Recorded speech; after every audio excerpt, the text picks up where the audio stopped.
Good afternoon. Today is March 28th, and I'm in Miss Willoughby. My career research project, I am researching the career of a music director. Miss Willoughby, do I have the permission to record? Yes, you do. Okay. Um, how uh, how is your how is your subject matter related to my career of a music director? Reading for music, reading and writing actually, because for music, notes and books, you need to definitely know vocabulary, how to read vocabulary, how to figure out words that you don't understand, know the right resources to go to look up those words if you don't understand them, whether it be a computer or whether it be a real live dictionary, and then communication.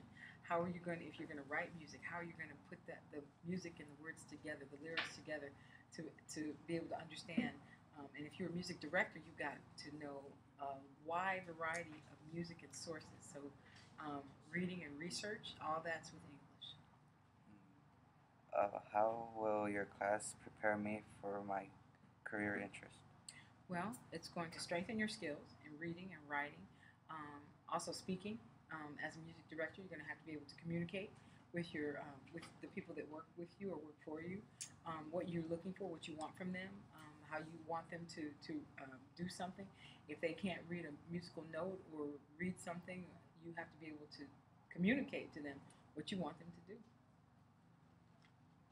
Um, what makes your class unique in comparison to other classes in the Well, number one, I'm the teacher, but number two, when I think of music or in a music director, having really strong skills in communicating and presentation skills are very important. And in English class, and I know in my English class, you'll be doing a lot of presentations and being able to talk about and communicate your presentations.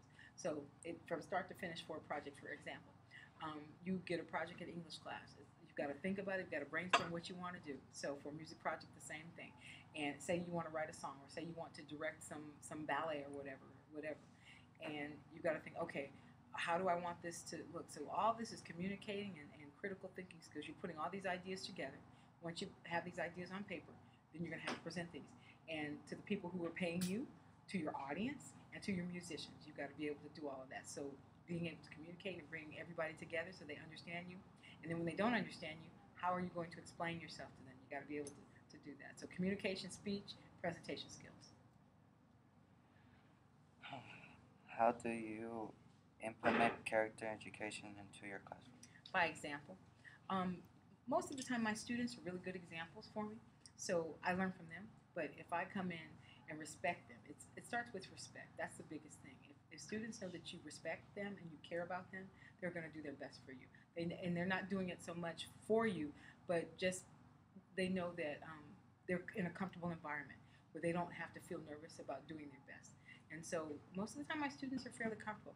They also have to be comfortable of being able to ask questions if they don't understand something. So I try to make sure that that environment's like that and safe. I want my students to feel safe. So so I don't want other students making fun of them. There's no tolerance, zero tolerance for that. And if they see that I don't tolerate that, they'll understand. Okay, this is a safe environment. I can really be myself in Miss Willoughby's class, and then I can ask questions. She's not impatient. She's happy to answer me, and she also respects me. So whatever I say is important to her, and that's what's important.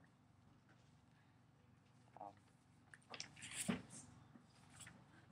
well, how can writing help me work with people?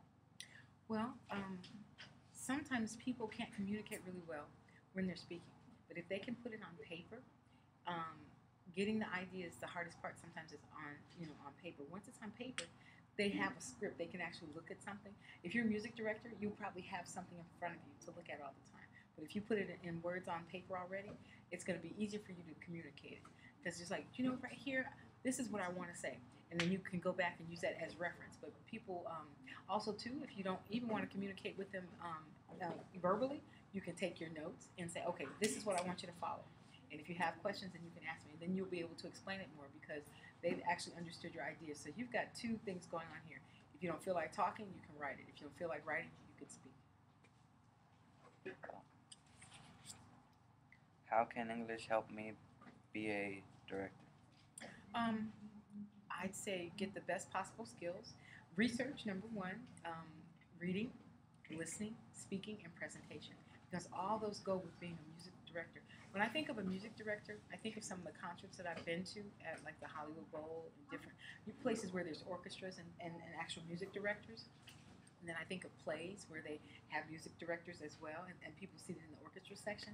And I think they have to know a lot, and they have to be a good authority, a strong person to be able to communicate all they want to their to the orchestra members or whatever. And so it's a managing skill too. It's a people skill. So if you can communicate well with people, if people know that you care about them, people know that you respect them, it'll be really easy to communicate with them. So I think that you can do that and learn that from English class. What skills are needed to communicate with people I'm working with? Um, well, knowledge. You need your knowledge. So reading and stuff, being able to read and to decipher the words, vocabulary, being able to learn concepts and stuff, and then the communication. So reading, communication, reading, writing, communication. Because the writing part, remember I was talking about the writing? Well, the more you read, the easier it is for you to write down what your thoughts are and how you feel about different things or how you want something done, directions for your the people that work for you. So all that reading, writing, and communicating. Well, thank you for your time, Ms. Willoughby. Thank you.